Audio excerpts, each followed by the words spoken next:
internaute yi faral di seetaan seen vidéo ñi ngi leen di nuyu waaye tamit di leen ziar di leen bal ak te di leen balu ak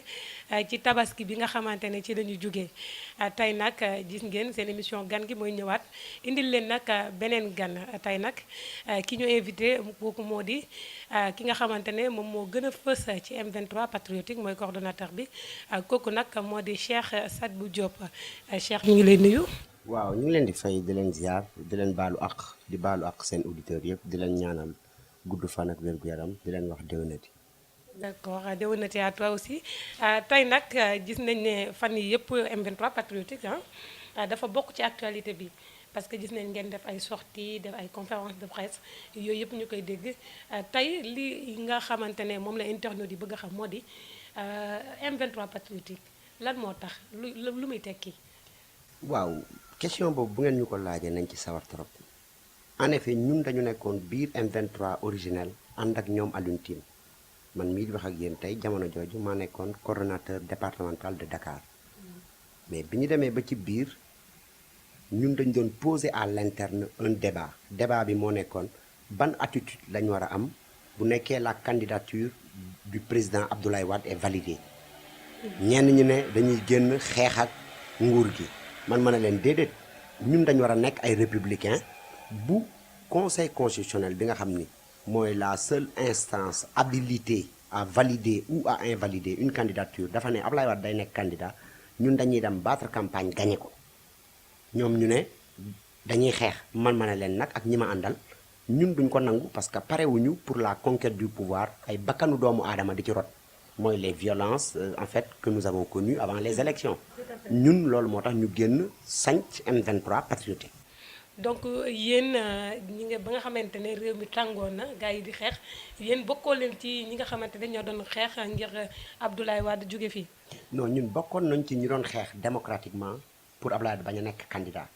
mais dès l'instant que conseil constitutionnel validé na candidature am ñun dañu ne ñëpp nañu dem battre campagne dem élection gagné Abdoulaye Wade.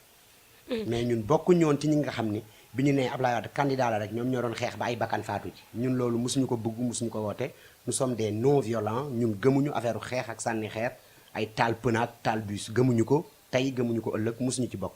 d'accord alors cher M23 patriote parce que bañ ko gisee mu juddu est-ce que am na légitimité bu war a tax parce que gis na ngeen def ay sorties di wax ci bilan bi nga xamante ne moom la Macky Sall def. parce que moom ak gouvernement def nañ ci léegi 6 mois jàpp 7 mois la moo tax ngeen jël position boobu. waaw ñun li ma bëgg nit ñi xam mooy xeex bañ doon xeex ñun xeexu ñoon Ablaye Wade xeex bi ñuy xeex tey xeexuñu Macky Sall dafa war a clair yaakaar na c'est un combat purement citoyen nous sommes érigés comme défenseurs des intérêts moraux et matériels des populations. Qu'est-ce que cela veut dire? Cela veut dire que lépp loo xam ni yaakaar nañ ni lii buñ ko xeexee njëriñu askan bi la dañuy jóg taxaw xeex ko waaye ñun duñu ay politiciens benn ñaar contre ñu Macky Sall tey contre ñu ko ëllëg mais doxalin bépp boo xam ni Macky Sall jël na ko pour doxalee ko réew mi te ñu yaakaar ni méngoowul ak bëgg-bëgg ak gis-gisu askan bi ñun dañuy jóg taxaw ne ko lii du fi amee ñun loolu mooy suñu taxawaay ñun mouvement de veille lañu mouvement citoyen lañu. d'accord gis nañ ngeen def benn bilan bu négatif boo xamante ne jëm na ci ni Macky Sall di doxalee ak nguuram boobu ba tey mën nga ñëwaat ci point yi nga xamante ne yéen moom leen ci ngeen gisul seen bopp. waaw ñun sax xëy na presse bi ñoo wax bilan ñun on parle d'évaluation. évaluation la ñuy wax parce que y a différence entre le mot bilan ak évaluation. évaluation à mi-parcours bi ñu ko defee. jàmm ja Macky Sall doon wax Casamance amu fa liggéey ya mu doon wax da koy utal ndaw ñi amu ci li mu doon wax day wàññi dund bi wàññiw ko daf ko gën a yokk maanaam Macky Sall diggéey yi mu diggee woon ak askan bi yëpp daf cee deful dara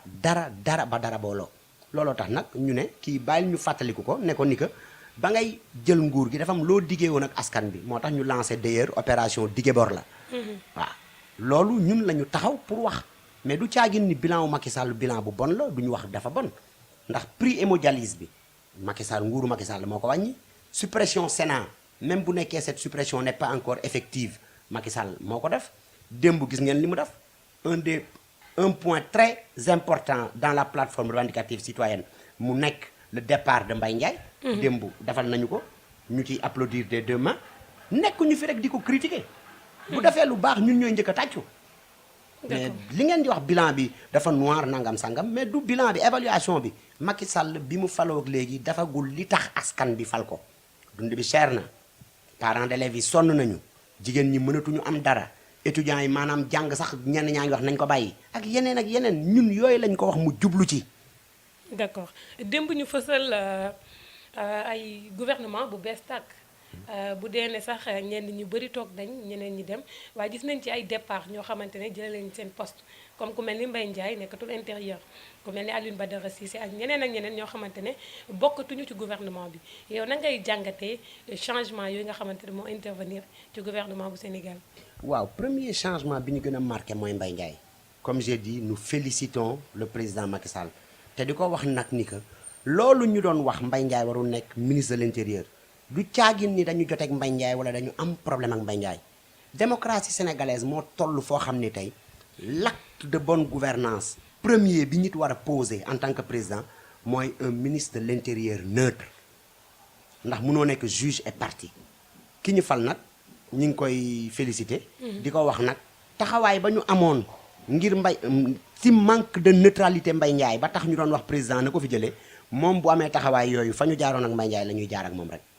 muy benn ñaareel bi mooy dafa am un acte courageux mooy quelqu'un comme Alioune Badara Cissé quand même le président Macky Sall dem ba xam ni que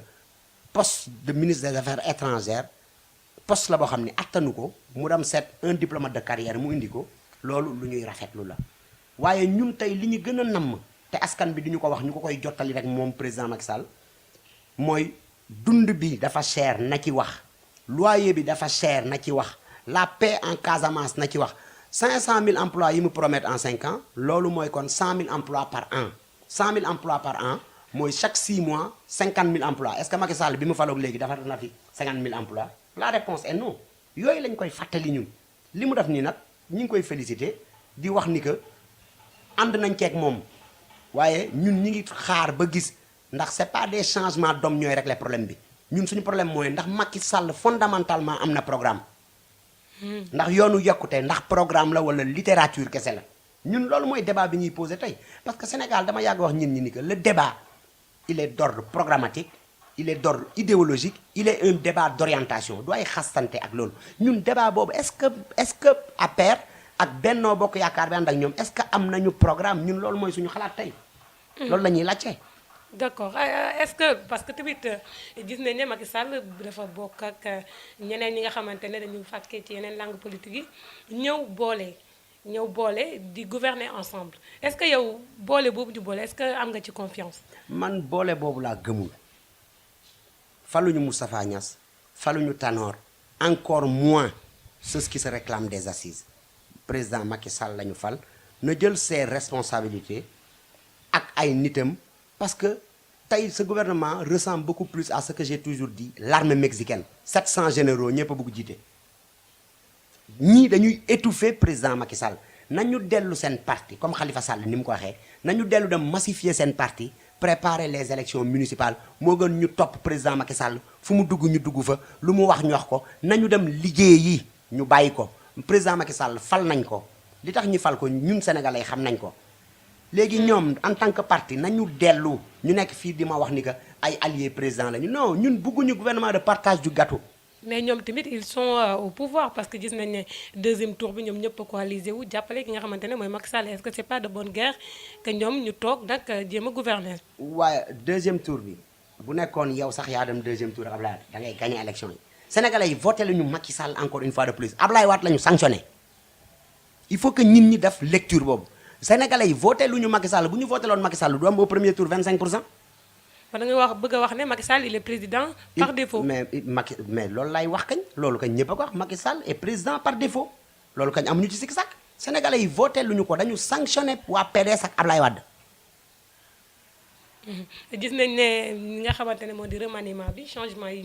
yu intervenir ci gouvernement bi gis nañ ne ministres yi dañuy yokku parce que Macky Sall da ne woon ne 25 ministres yi lay yem.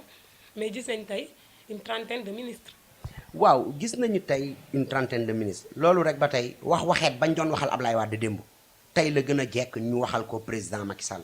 ndax moom moo ñu waxoon ni que 25 ministres rek lay am tey mi ngi 30 suba xëy na da koy yóbbu 40 mais li ma bëgg mu xam mooy moom moo fexoon démb président Macky Sall je pèse bien mes mots que la politique du gouvernement se basera d'abord sur la réduction du train de vie de l'État. Réduction train de vie de l'État 25 ministres à 30 ministres loolu moom xamuñu ban mathématique ak ban logique mathématique lay topp ba gëmloo ñu ni que réduire na le train de vie de l'État. Kilifa da nga war a xam ni kilifa nga am na yoo xam ni askanu Sénégal doomu Sénégal ndawu Sénégal jigéenu Sénégal kenn dootu ko nangu boo demee ba taxaw ne da nga bu nekk candidat nit ñi nangul la ko nga ñëw wax nit ñi gëm la wax jooju dimbali ñu ngir yàlla nga sàmb ko dañu bëgg nag mu seet li muy wax fi mu nekk nii peut-être la taille du gouvernement ngeen may wax mooy 30 ministres mais ministre conseil yi bu ñu leen ci boole une cinquantaine la ñuy nekk presque li Ablaye Wade doon def rek laa gis ni moom la Macky Sall di def fi mu nekk nii xam na ni la tension sociale est à son paroxysme mu sànni ñu nee na réaménagement ministériel remaniement ministériel moom mu ne réaménagement ce jeu de mots là ñun intéressé wu ñu ces effets d'annonce intéressé wu ñu li ñu intéressé mooy mu prendre en compte les aspirations profondes et légitimes des masses populaires laborieuses loolu lañ koy wax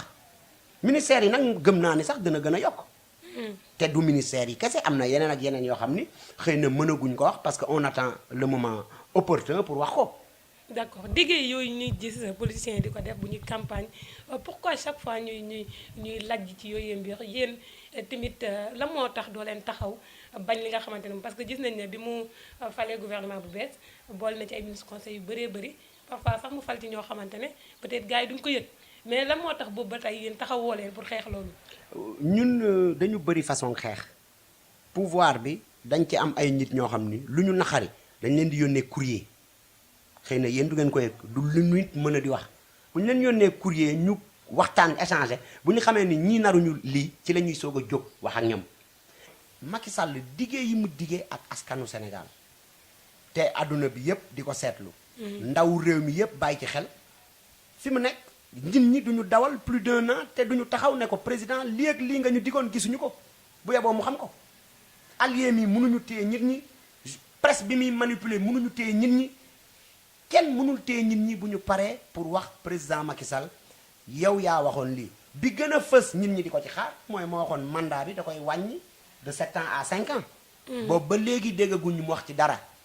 ñun nag M23 patriotique ñi ngi profité di ko wax ni que mandat boobu bu yeboo mu xam ni amul benn pexe ci àdduna bu mu mun a def ba maintenir ko 7 ans bu dul loolu ñun dañuy génn ci mbedd bi jàmmaarloog moom. d'accord Cheikh gis nañ la fan yii ci conférence de presse bi ngeen ameloon ngeen di wax tamit lu jëm ci justice bi mu mel ni yéen da ngeen jàpp de justice bi libre daal amul séparation des pouvoirs comme ñoom ni ñu ko tàmm di waxee. man duma wax justice bi libre dama am confiance bu mot sëkk ci sama justice su réew mais dafa am lu fi xew. mooy cas Cheikh Béthio Thioune man du ma cantakun tey du ma cantakun ëllëg du ma taalibe Cheikh Béthio dama bëgg mu leer mais dafa am un combat de principe boo xam ni M23 patriotique daf ko mës a mëne mooy la justice dafa war a équitable pour tous les citoyens sénégalais lu tax may wax loolu mooy Barthélémy Diaz dafa génn ci télé bi ne man fetal naa te jam naa dama leen ci hôpital ngeen seet ki ma jam en droit dañ lay wax ni que l'aveu est la mère des preuves Barthélémy Diaz boobu nga génne ko ci kaso ñu ne déet nga def ko député ñu ne déet nga def ko secrétaire élu Cheikh Béthio nee na moom rayul Cheikh Béthio nga transféré ko ci transfert Cheikh Béthio bi laay njëkk a wax en droit Cheikh Béthio étant un prévenu parce que kenn atteegu ko le prévenu dafa war a rester dans la zone géographique du juge qui l'a assigné dans les liens de la prévention loolu droit ñëpp xam nañ ko avocat yaa ngi may déglu xam nañ li ñu ma wax wala bu amee cas exceptionnel ñu transféré ko te bu ñu koy transféré juge bi yore dossier bi dañ ko war a informer avocat Cheikh Béthio mais yooyu yëpp amu ci Cheikh Béthio pour des raisons humanitaires Cheikh Béthio dafa feebar war a dem faju mais kooku pour mu dem faju ji kenn bañu ko pour lan nguur gi bañ accorder liberté provisoire pour Cheikh Béthio dem faju ji ñun nag loolu la ñu soulever ne nguur gi nañu xam ni yoon bi daf war a nekkal pour ñëpp et may fàttali nit ñi tant que Barthélémy Diaz mi ngi libre son dossier président Macky Sall ministre de la justice bañ tijjiwaat dossier boobu Sénégal tout est permis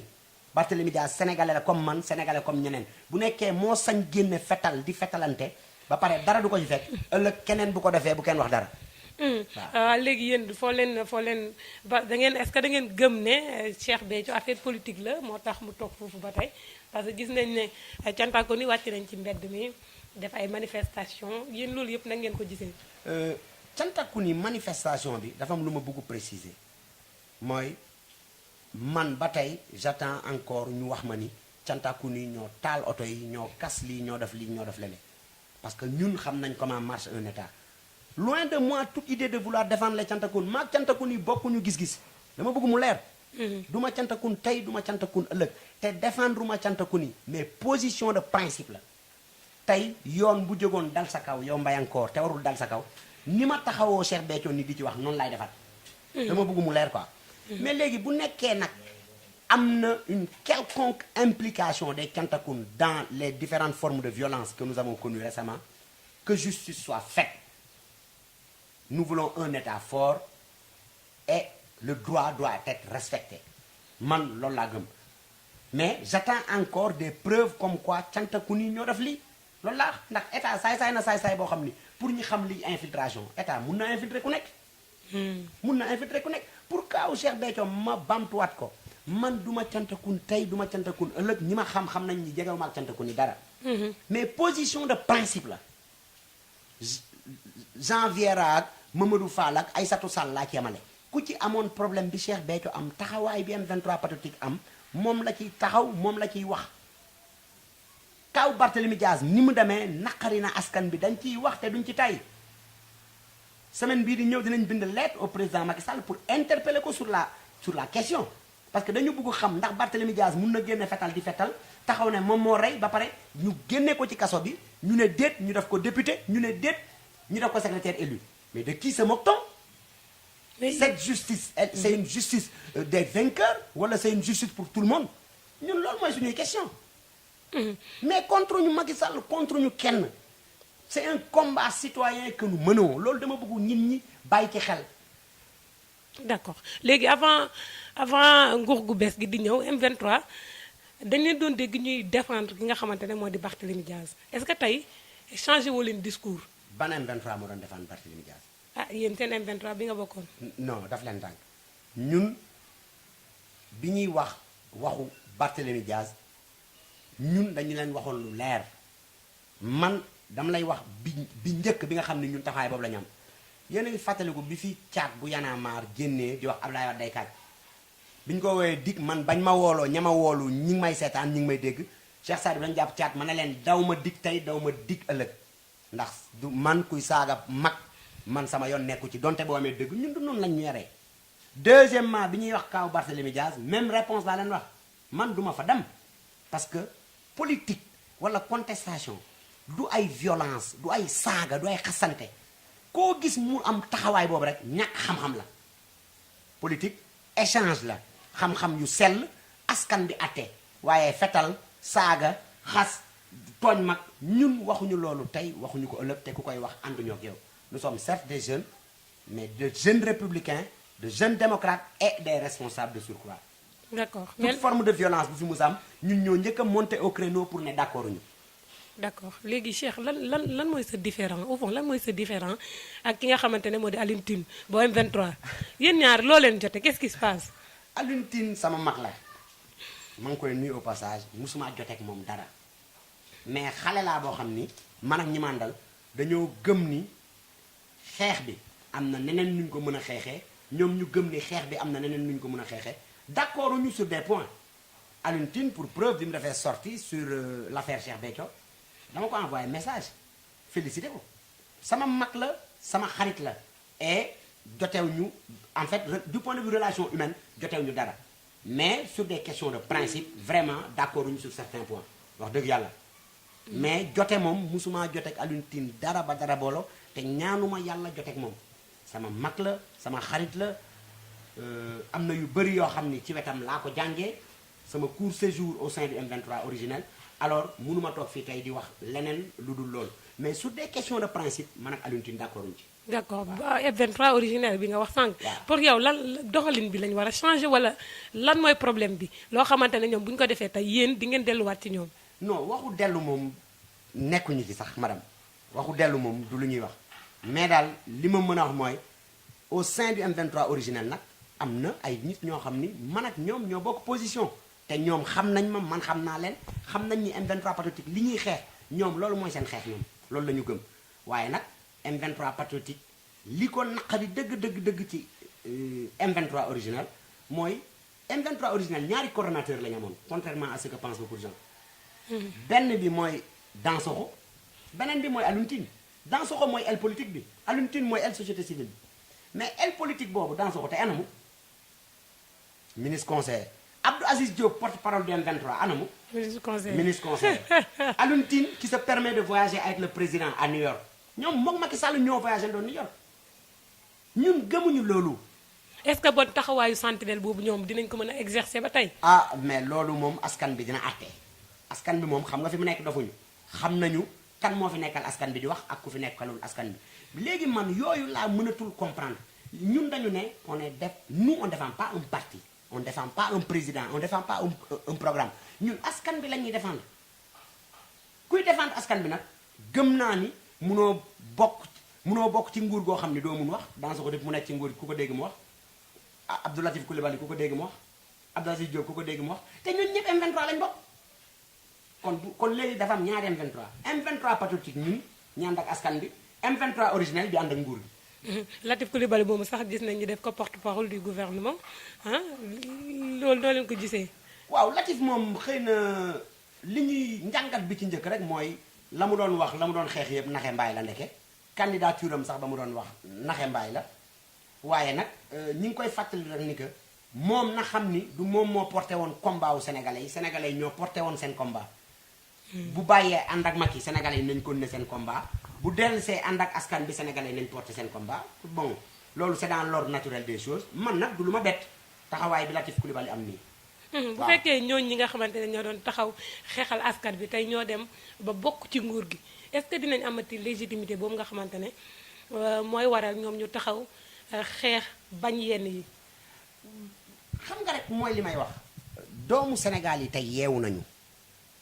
bu kenn yaakaar ni yow yaa fal Macky Sall wala yaa tax askan bi votel Macky Sall Macky Sall askan bi dañ ko votel pour sanctionner Ablaye Wade encore loolu foog mu leer.